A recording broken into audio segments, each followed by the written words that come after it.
حضرت موسیٰ اپنے گھوڑے دریا میں ڈال دے تو وَإِذْ فَرَقْنَا بِكُمُ الْبَحْرَ فَأَنْجَيْنَاكُمْ وَأَغْرَقْنَا آلَ فِرْعَوْنَ، تو اللہ کہتا میں نے دریا پھاڑ کے موسیٰ کے لیے رستہ بنا دیا۔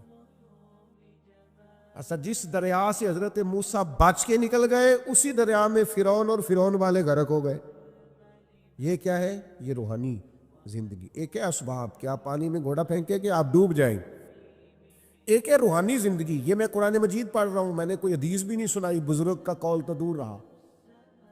قرآن فرماتا ہے کہ ہم نے فرعون اور فرعون والوں کو اسی دریا میں غرق کیا جس دریا میں ہم نے حضرت موسیٰ کے لیے رستے بنا دیے اور دریا پھاڑ کے رستے بنا دیے۔ تو رب کریم نے ایک روحانی زندگی بھی مومن کی رکھی ہے، روحانی زندگی۔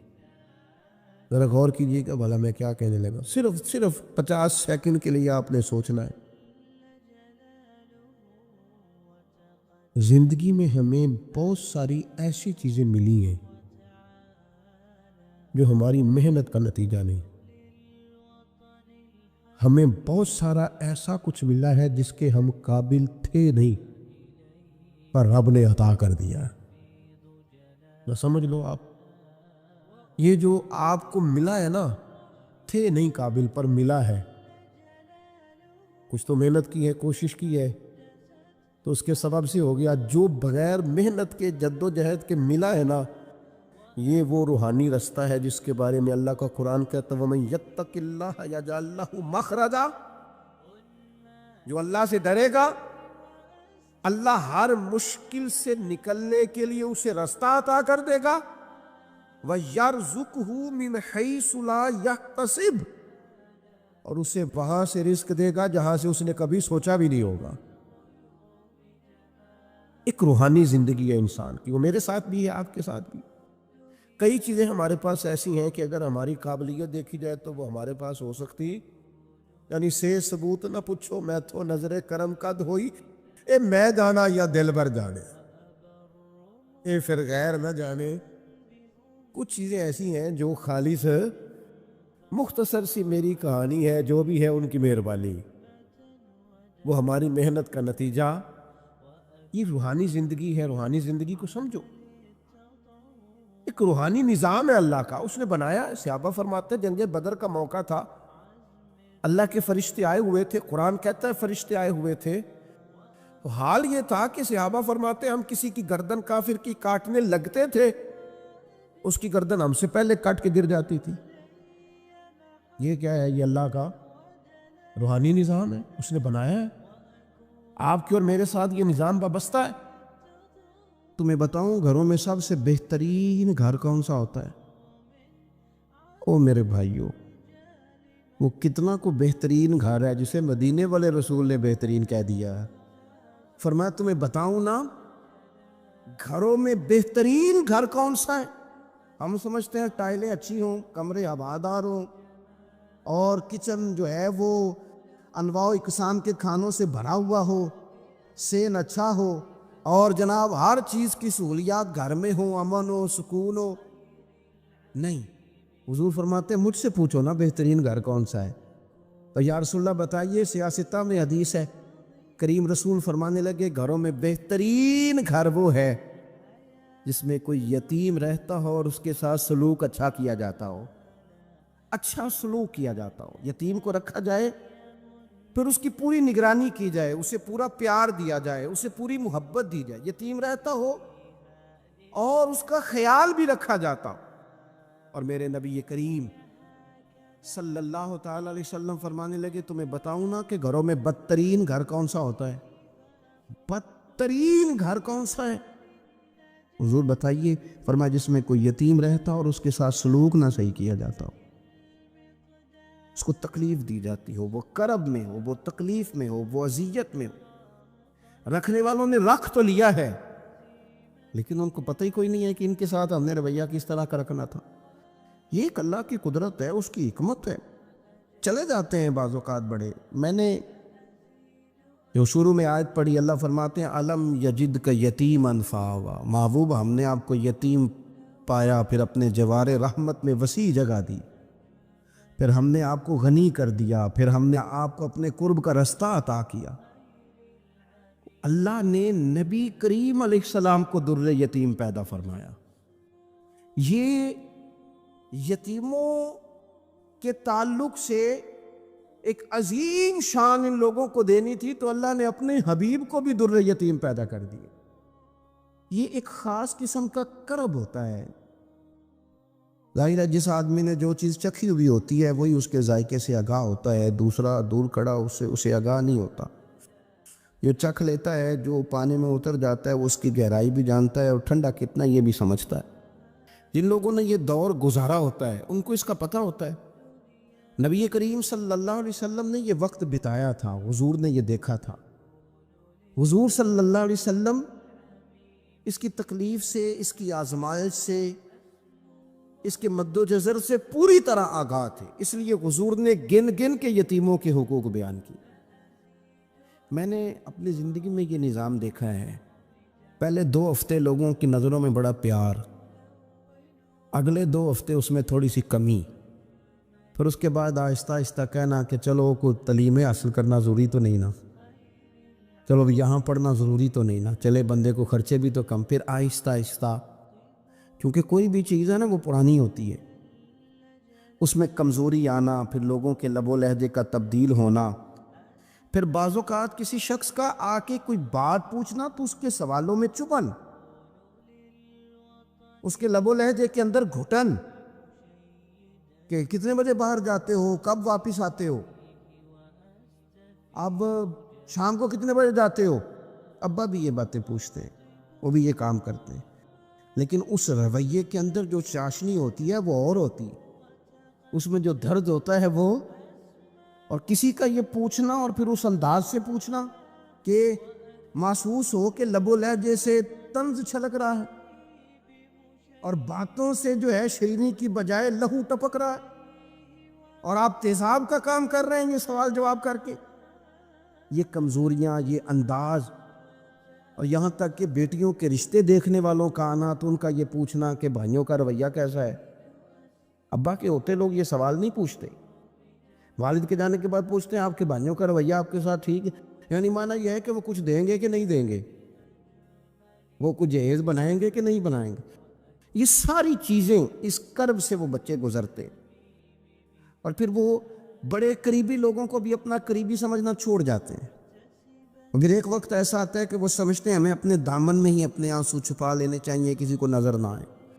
وہ محسوس کرتے ہیں کہ ہمیں خود سے ہی بس سمٹ جانا چاہیے، کسی تک ہماری کوئی چیز پہنچے نہ۔ آہستہ آہستہ لوگ چیزوں کو چھپانے لگتے ہیں، اور یہ پوچھنا کہ روٹی کھائی ہے کہ نہیں کھائی، تو اس طرح پوچھنا جیسے کوئی خیرات لے کے کھڑا ہے دروازے پہ، آپ نے کھلانی ہوتی تو کھلا دی ہوتی۔ آپ نے گرمیوں کے کپڑے لے لیے ہیں کہ نہیں لے لیے، تو اس کا رنگ اس طرح کا ہے کہ جس طرح کسی کو اس طرح پوچھا جا رہا ہے کہ جیسے بڑا بھکاری ہے۔ یہ ساری چیزیں ہم اس انداز میں کرتے ہیں کہ وہ جو خوبصورت، میں کہہ چکا ہوں کہ پھر اگر کسی ادارے میں وہ بچے ہیں تو وہاں ان کو دکھایا جاتا ہے کہ اتنے بچے ہیں تو ہمیں فنڈ چاہیے۔ آپ اچھی نیت سے کر رہے ہوں گے صاحب، لیکن آپ اس کومپل کو بھی تو دیکھیں نا کہ اس نے کھلنا ہے، اس نے پھول بننا ہے، اس نے کس طرح چھاؤں لوگوں کو دینی ہے جب وہ خود مرجھا جائے گا۔ پھر یہ لوگوں کو، ایسے بچوں کو میں نے عام لوگوں سے نفرت کرتے دیکھا، پیچھے ہٹتے دیکھا، لوگوں کے لیے ان کے دلوں کے اندر اچھے جذبات نہ رہے۔ انہوں نے محسوس کیا کہ یہ ہمارے ساتھ تعاون کرنے نہیں آئے، یہ ہماری عزت کو مجروح کرنے آئے، یہ شفقت کرنے نہیں آئے، یہ تو خیرات دینے آئے۔ سنو، میرے رسول کریم صلی اللہ علیہ وسلم کا انداز کیا ہے یتیم کے تعلق سے۔ حضرت بشیر بن اقربہ رضی اللہ تعالیٰ، مجموع زوائد میرے سامنے پڑی ہے، فرماتے احد میں میرے والد شہید ہو گئے۔ نبی پاک صلی اللہ تعالیٰ علیہ وسلم نے مجھے اپنے گھوڑے کے پیچھے اپنے ساتھ بٹھا لیا گھوڑے پہ، اور میں سرور کائنات علیہ الصلاۃ والسلام کے ساتھ گھوڑے پہ بیٹھا ہوں، تو حضور مجھ سے پوچھتے ہیں تمہارے والد چلے گئے؟ میں رو پڑا، میں نے عرض کی حضور اب نظام کیسے چلے گا؟ آپ یقین کریں چھاؤں کا پتہ تب بھی چلتا ہے کہ جب دھوپ آتی ہے اور اس کی قدر کا احساس ہوتا ہے۔ محسوس ہوتا ہے جب کوئی گھر کا بڑا رخصت ہو جاتا ہے تو یوں لگتا ہے کہ ساری چھتیں کمروں کی بھی گر گئی ہیں، صحن کی بھی گر گئی ہیں۔ اب یکدم دھوپ آئی ہے، پھر اس کا احساس محسوس ہوتا ہے۔ والد کے، دادا کے، بوڑھوں کے گھر میں ہوتے ہوئے تو بڑے سارے ویسے ہی مسئلے نہیں ہوتے، بہت سارے لوگ ویسے جھجکتے ہیں، سامنے ہی نہیں آتے۔ تو حضرت بشیر بن اقربہ رضی اللہ تعالیٰ عنہ کہتے ہیں میں نے کہا حضور میرے ابا جی چلے گئے، اب میں اپنے آپ کو بڑی تکلیف میں محسوس کرتا ہوں۔ قربان جائیں، حضور نے یہ نہیں فرمایا میں تیرا خیال رکھوں گا، یہ نہیں فرمایا فکر نہ کرنا۔ ہمارے جملے کیا ہوتے ہیں؟ کوئی حکم ہوا تو بتانا، کوئی کام ہوا تو کہنا، کوئی ضرورت ہوئی تو فوراً فون کرنا، یہ نہیں فرمایا۔ قربان جائیں، کیا ادائیں ہیں، کیا رنگ ہے، کیا دینے کا انداز ہے، اور کس طرح برکھا برستی ہے رحمت للعالمین محبوب کی۔ حضور فرمانے لگے بشیر کیا تو پسند نہیں کرتا کہ عائشہ تیری ماں بن جائے اور محمد عربی تیرے باپ بن جائیں؟ پسند کرتے ہو؟ حضرت بشیر بن اقربہ رضی اللہ تعالیٰ عنہ فرماتے ہیں کہ میں بیٹھا تو گھوڑے پہ تھا، پر مجھے یوں لگا کہ ساری ہی دنیا گویا میری جھولی میں آ گئی، سارا کچھ یہاں، اتنی بڑی بات حضور نے کر دی، اتنے بڑے جملے کہہ دیے۔ میں تو پسند نہیں کرتا، تجھے اچھا نہیں لگتا کہ عائشہ تیری ماں بن جائے اور محمد مصطفیٰ صلی اللہ علیہ وسلم تیرے والد بن جائے تو پسند نہیں؟ فرماتے ہیں بس ختم ہو گئی بات، پھر تو ہم نے دھوپ دیکھی کبھی نہیں، پھر تو غربت گویا آئی کبھی نہیں، پھر تو ہم نے دیکھا ہی نہیں مد و جزر کیا ہوتا ہے۔ وہ تو دنیا کی بات کرتے ہیں نا، مجھے تو لگتا ہے کہ جن کے لیے یہ لفظ آ گئے نا ان کی تو قیامت کی بھی ساری مشکلیں حل ہو گئے، کہ تو آخرت کے بھی سارے معاملات طے ہو گئے۔ میرے نبی کریم صلی اللہ تعالیٰ علیہ وسلم ایک ہماری خاص توجہ، اور یہ ہمارا اپنا نفع ہے۔ ایک بچہ آ گیا، یتیم بچہ، اس نے آ کے عرض کی حضور 3 گھر میں افراد ہیں، میں، میری بہن اور میری بیوہ ماں، والد حضور چلے گئے اور آج نہ 3 دن ہو گئے روٹی کوئی نہیں کھائی۔ میں اس منظر کو بھی جانتا ہوں کہ جب یتیم گھر میں اکٹھے بیٹھے ہوتے ہیں اور پتہ ہوتا ہے ان کو کہ ہماری اماں کے پاس آج پیسے کوئی نہیں اور گھر میں روٹی بھی کوئی نہیں، تو پھر ان کو بھوک ہی نہیں لگتی۔ ہاں نہیں لگتی۔ اماں پوچھتی ہے پتہ روٹی کھانی ہے؟ نہیں میں تو سویرے جو کھایا تھا وہ ہضم ہی نہیں ہوا، اماں جی شاہی کوئی نہیں۔ یہ پردے اس طرح کر کے بچائے جاتے ہیں، ایک دوسرے کو تسلیاں دینا، ایک دوسرے سے پیار کا بڑھ جانا، ایک دوسرے کے لیے جذبات اور طرح کے بن جانا، حکمت الہی کے تقاضے ہوتے۔ یا رسول اللہ صلی اللہ تعالیٰ علیہ وسلم بیوہ ماں ہے، یتیم بہن ہے، 3 دن سے کھایا کچھ نہیں۔ قربان جائیں، وہ گھر جہاں سے کائنات کھاتی ہے ساری۔ حضور نے فرمایا بلال جا کے ساری ازواج مطہرات سے پوچھ گھر میں کیا ہے۔ حضرت بلال کہتے ہیں میں سارے گھاری پوچھ آیا، ٹٹول آیا، ٹوٹل 21 کھجوریں نکلی۔ یہ 2 جہاں کے شاہ ہیں اور پاس کچھ رکھتے نہیں، 2 جہاں کی نعمتیں ہیں، ان کے خالی ہاتھ میں حضور کے سارے گھر کو میں ڈھونڈ 21 کھجوریں نکلی تو لا کے میں نے پیش کر دی، تو حضور نے ڈائریکٹ اس کو نہیں دی، نبی پاک نے اپنے ہاتھ پہ رکھ لی، اور کہتے پھر حضور نے نا اپنا منہ مبارک قریب کیا کھجوروں۔ صحابہ خود فرماتے ہیں کہ یہ جو حضور نے منہ مبارک قریب کیا نا تو نبی پاک برکت کی دعا کر رہے تھے، 21 کھجوروں پہ برکت کی دعا ہوئی۔ حضور نے اس بچے کو بلایا، تھپکی دی، فرمایا لے جا 7 تیری، 7 تیری بہن کی۔ انہیں معمولی نہ سمجھنا ہو تو حضرت بلال کہتے ہیں حضور 3 بھی دے دینا کبھی تو 30 سال ختم ہی نہیں ہوتی، 30 سال گزر جاتے ہیں، نکالتے رہو کھاتے رہو، ختم ہی نہیں ہوتی۔ حضور نے فرمایا 7 تیری، 7 تیری بہن کی، 7 تیری والدہ کی، اور 7 حضور نے اور بھی تلقین فرمائی، فرمایا ایک سویرے کھایا کرنا، ایک شام کو کھایا کرنا، یہ لے جا۔ حضرت سیدنا بلال حبشی کہتے ہیں رضی اللہ تعالیٰ عنہ کہ بچہ لے کے جب باہر نکلا تو حضرت سیدنا معاذ ابن جبل دوڑ کے گئے اور جا کے بچے کے سر پہ شفقت سے ہاتھ پھیرا، کہا فکر نہ کرنا، رب کریم تجھے بہترین سرپرست عطا کرے گا۔ پتر پریشان نہ ہونا، اللہ تیری مدد کرے گا، صرف حوصلہ دیا، سر پہ دست شفقت پھیرا۔ بچہ چلا گیا تو حضور نے فرمایا ماں ادھر آؤ نا ذرا۔ یا رسول اللہ حکم ہو۔ فرمایا کس چیز نے تمہیں اٹھایا بچے کے سر پہ ہاتھ رکھنے کے لیے؟ اس نے تمہیں کہا، کس چیز نے تمہیں اٹھایا جو تم بچے تک پہنچ گئے؟ عرض کی یا رسول اللہ وہ جو میرے دل میں اللہ نے یتیم کے لیے رحمت رکھی ہے نا، اس نے مجھے اٹھایا تھا، اور میں نے جا کے اس کے سر پہ دست شفقت پھیرا تو حضور فرمانے لگے سن پھر، جو کسی یتیم کے سر پہ خالی ہاتھ بھی پھیر دے، جتنے بال اس کے ہاتھ کے نیچے آئیں گے نا، رب اتنی خطائیں معاف کرے گا، اتنی نیکیاں دے گا، اتنے درجے اس کے بلند کر دے گا۔ خالی دست شفقت ہی پھیر دے، دینا دلانا تو بعد کی بات ہے، اس کا خیال رکھنا تو۔ یہ جو ہمارے مدارس ہیں نا، ان میں اکثر بچے غریب ہوتے ہیں، لیکن کچھ بچے تگڑے گھروں کے بھی ہوتے ہیں، مالدار گھروں کے بھی ہوتے ہیں۔ اس میں اگر کوئی ایسا بچہ آ بھی جاتا ہے نا جو یتیم ہے، کمزور ہے، تو اپنے آپ کو محسوس نہیں کرتا کمزور، کیونکہ وہ یہ نہیں سمجھتا کہ میں یتیم خانے میں آیا ہوں۔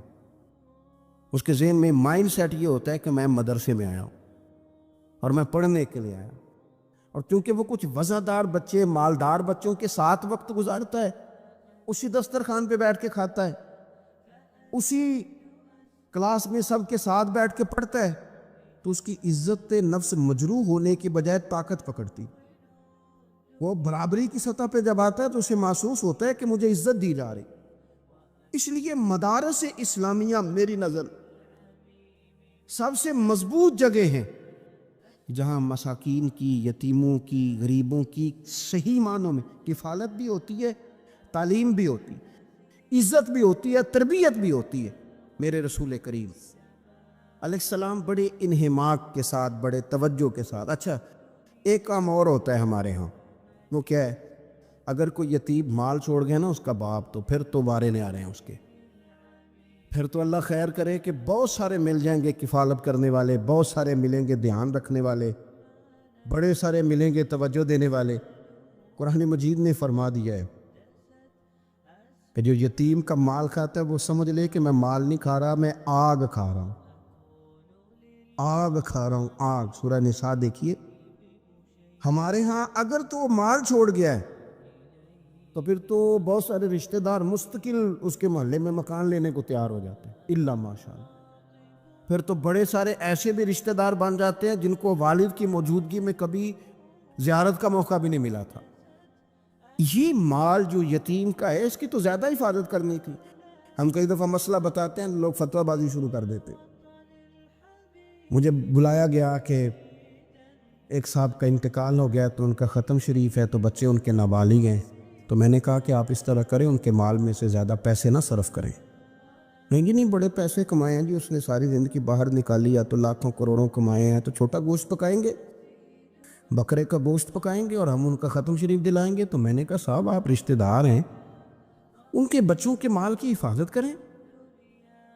ختم شریف تو اس میں گوشت زیادہ ہونا ضروری نہیں، اس میں تو درد سے دعا کرنا ضروری ہے، اس میں تو تلاوت قرآن پاک کے سالے ثواب میں ضروری ہے، ذکر اذکار ضروری ہے۔ اب شعیب علیہ السلام کی قوم ناب تول میں کمی کرتی تھی، تو اللہ تبارک و تعالیٰ نے ان پر بتا عذاب کس طرح کا بھیجا، شدید گرمی ہوئی۔ اللہ ہمیں محفوظ فرمائے، سارے آمین کہہ دیا۔ دیکھیں کتنا اچھا موسم کر دیا رب کریم، اللہ ہمیں محفوظ فرمائے، اللہ رحمت فرمائے۔ شدید گرمی کی لہر آئی، باہر اتنی گرمی ہوئی کہ لوگ اپنے گھروں میں گھس گئے۔ جس طرح سورج کی شعاعیں گھروں کے اندر داخل ہو جاتی ہے، اس طرح گرمی کی لہر اندر داخل ہوئی، اور جس طرح کسی کو آگ لگ جائے تو وہ آدمی اچھلتا کودتا ہے نا، اس طرح یہ لوگ اچھلنے لگے اور اچھل کود کے مر گئے۔ جرم کیا تھا؟ ناب تول میں کمی کرتے۔ حضرت داؤد کی قوم بھی تباہ ہوئی۔ جرم کیا تھا؟ ہفتے والے دن مچھلیاں نہیں پکڑنی تو یہ پکڑتے تھے۔ حکم ہے نا مسلمان کو نماز کے ٹائم کوئی اور کام نہیں کرنا، نماز پڑھنی ہے۔ میرا خیال ہے مسلمان تو فٹافٹ آ جاتے ہیں، سارے ہی پہنچ جاتے ہیں نا مسجدوں میں۔ ہلکا ہلکا بول رہے ہیں آپ، کیوں نہیں پہنچتے؟ اگر حضرت سیدنا، اور پتہ انہیں سزا کیا ملی؟ اللہ نے فرمایا اس ٹائم عبادت کرنی ہے، کام نہیں کرنا، وقت نہیں ہے کام کا۔ انہوں نے مچھلیاں پکڑی، 12,000 لوگ تھے، پتہ ہے مالک نے سزا کیا دی؟ بندر بنا دیا اللہ کریم۔ قرآن مجید کا پہلا سپارہ پڑھے، فَجَعَلْنَاهَا نَكَالًا لِمَا بَيْنَ يَدَيْهَا وَمَا خَلْفَهَا۔ اللہ فرماتے ہیں پچھلوں کے لیے بھی عبرت بنا دیا، بعد والوں کے لیے بھی عبرت، نشان عبرت بنا دی۔ بندر بن گئے، اور جو ان کے دوست جو بچ گئے تھے ان کے پیر چومتے تھے، روتے تھے۔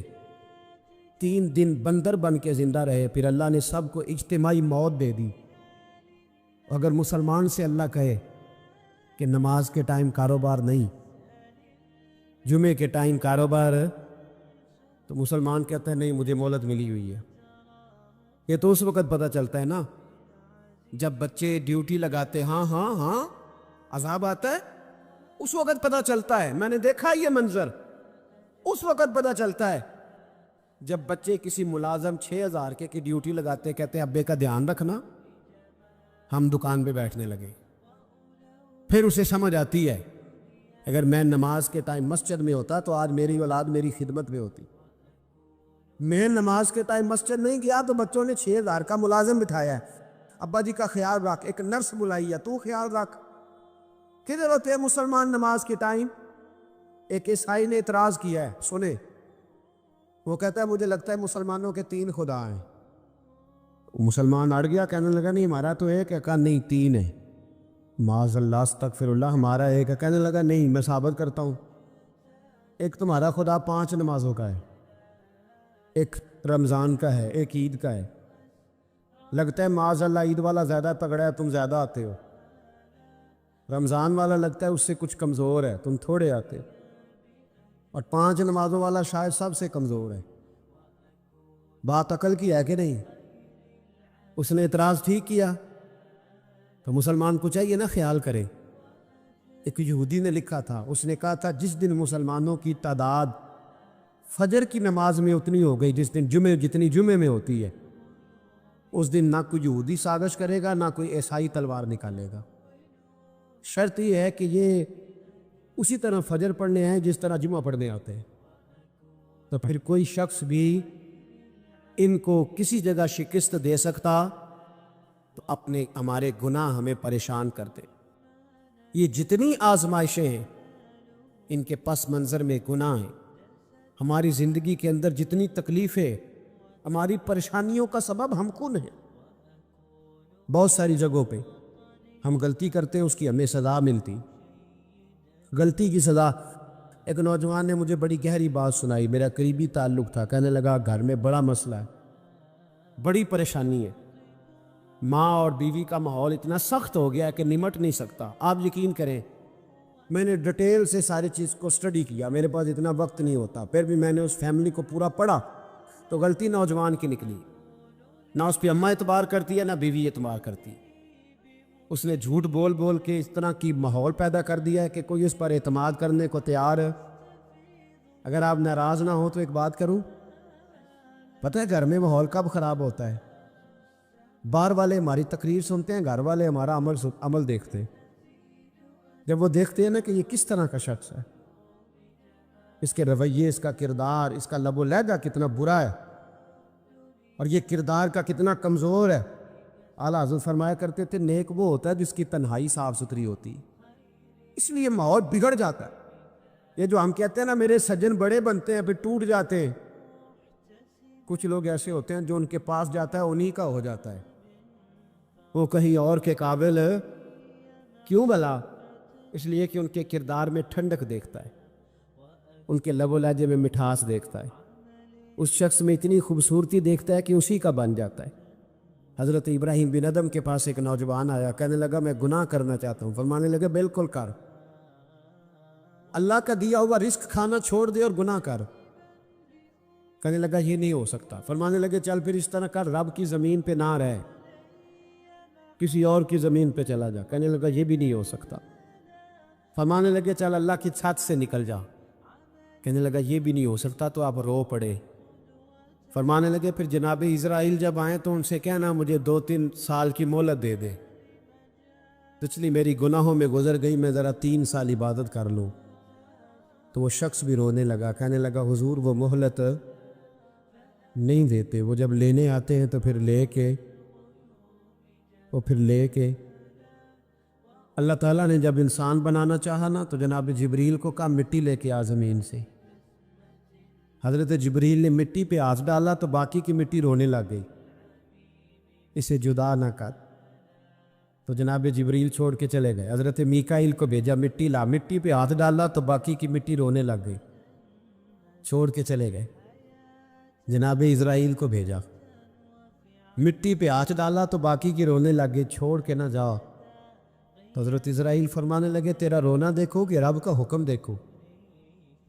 وہ لے گئے، جب پیش کی تو رب کریم نے فرمایا اسرائیل جان نکالنے کی ڈیوٹی بھی تیری، تو مٹی کو لے آنا، باقی مٹی روتی بھی رہے تو روتی رہے، جب میرا فیصلہ آ جائے تو پھر اس میں کوئی گنجائش ہے۔ ہم کھاتے بھی اللہ کا ہیں، نافرمانی بھی اس کی کرتے، زمین پہ بھی اس کی چلتے ہیں، نافرمانی بھی اس کی کرتے، حکم کسی اور کا مانتے، چھت پہ رب کریم کی رہتے۔ اس طرح نظام نہیں چلتا۔ میرے بھائی یاد رکھ لو، گناہوں کی سزا ملے گی، زندگی تنگ ہو جائے، یہاں بھی آزمائش ہوگی اور وہاں بھی۔ میں نے درس پہ کہا تھا، پھر بات کہتا ہوں، یہ میں اپنے لیے کہہ رہا ہوں، توجہ ہے میری بات پر۔ دعا فرمایا کرے کہ جو کچھ ہم نظر آتے ہیں اللہ ہمیں ویسا بننے کی توفیق بھی عطا فرما۔ اللہ ویسا بننے کی یہ مشکل معاملہ ہے، مشکل۔ دیکھیں نا ایک آدمی سیاستدان ہے، اس نے بڑے اچھے نعرے لگائے، انقلاب آ جائے گا، میں غریب کا بھلا کر دوں گا، میں یتیموں کے سر پہ ہاتھ رکھوں گا، میں مجبوروں کی مدد کروں گا، میں دکھیوں کی مدد کروں گا، مزدوروں کو۔